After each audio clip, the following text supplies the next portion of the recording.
Audio Jungle.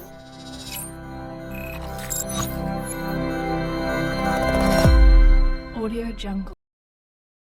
بسم الله الرحمن الرحيم السلام عليكم ورحمة الله وبركاته بعد السلام waxaad ku soo dhawaataan koorsigii aan ku baranaynay sidaan u samaysan lahayn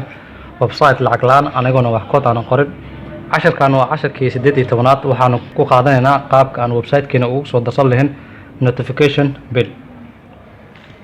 ugu horreyn new tab ayaan furanaynaa kadib waxaan booqanaynaa website-kan waxaan leenahay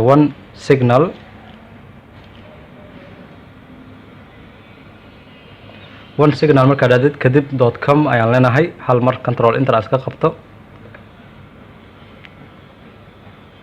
okay mar alla markii website-ka noo soo kaco meeshan ayaan waxaan ka leenahay sync up markaad aadid inta ayaa waxaa ku qornaysaa warbixintaada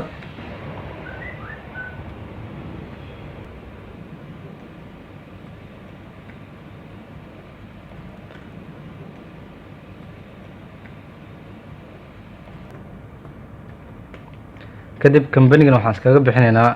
in website-keena magaciisa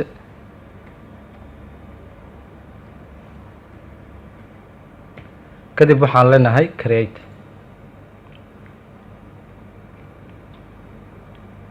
waxaan ku guuleysan inaan website iska diiwaangelina kaliya waxaa noo dhiman in aan gmail-ka message lagu diray aan soo furno so new tab ayaan leenahay kadib halkan ayaan waxaan ka dooraynaa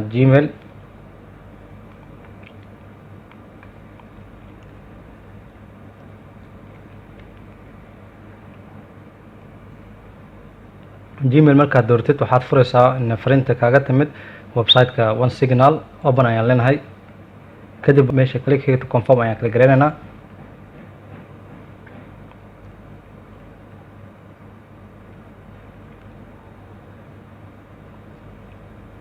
website-ka waan iska diiwaangelinay midkan wuxuu ku tusaa qaabka website-kan loo isticmaalo balse waxaan leeyahay iga xir uma baahni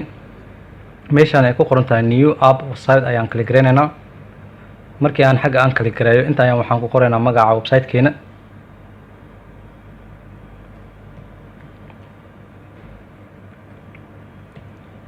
kadib waxaan leeyahay create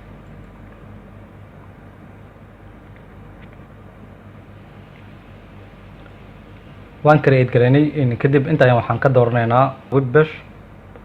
webbash markaad dooratid kadib next ayaan leedahay next markaan dhahno inta ayaan waxaan ku qoraynaa sidoo kale magaca website-ka site name-ka markaan soo qoranay kadib inta waxaad ku baastagareynaysaa in addresska website-kaaga soo intaan aan iska soo koob gareeyo koob ayaan leenahay kadib waxaan imaanaynaa meeshaan halkaan aan ku baastgareyno website-ka linkiga markay halkaan aan ku koob gareyno waxaan aadaynaa qaybta hoos meeshaan ay ku qoran tahay add promote ayaad kala gareynaysaa markaad kala gareysid haddeerta haddii aan firin waxaa noo soo bandhigmay in qaab review oo website-keena intana waxaan uu yaalo notification billkii in haddeertana haddii aad notification-ka fiirisid waxaa awood u leedahay inaad waxyar aad ka bedeshid in saa arkaysid in size-ka waxaan oo doono medium small ayaad ka dhigan kartaa ama large ayaad ka dhigan kartaa haddeertaan sidiisa in medium-ka aan iskaga dayno sidoo kale waxaa awood u leedahay inaad ka leexisid boosashanadan waxaad dhihi kartaa in liftiga noo dhig soo liftigan ayaa xogaa fiican sidoo kale haddii aad u baahan tahay kalarka waa bedeli kartaa si aad ku bedeshid inta ayaad kala garanayna kadib meel alla meesha is leedahay aad keensanaysaa kadib okay ayaan saas ku leedahay safe ayaan leenahay safe markaad aadid waxaad imaanaysaa qaybta hoose qaybtaas markaad imaatid kadib waxaad leedahay safe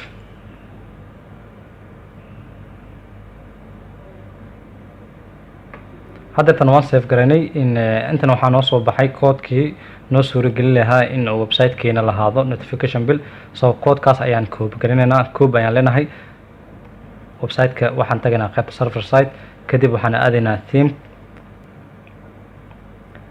markaan tagno inta ayaan waxaan ka dooranaa edit html halkan aan kala garayno edit html ayaan leenahay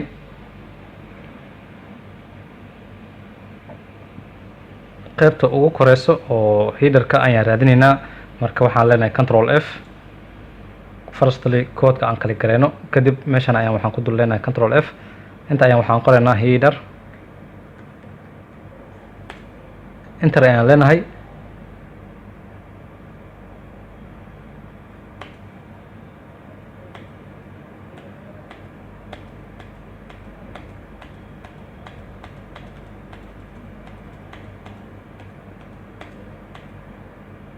qaybta headerka waan imaanay soo halkan ayaan ku paste gareynaynaa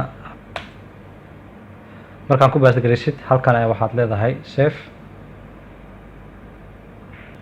markaad save gareysid waxaad imaanaysaa qaybta view blog kadib waxaan leenahay refresh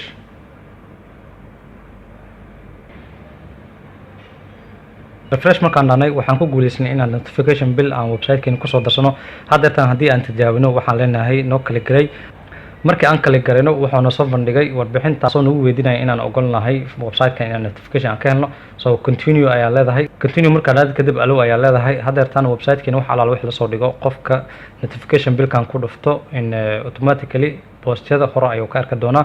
videogeena halkan ayuu ka egayahay assalaamu calaykum waraxmatullaahi wabarakaatu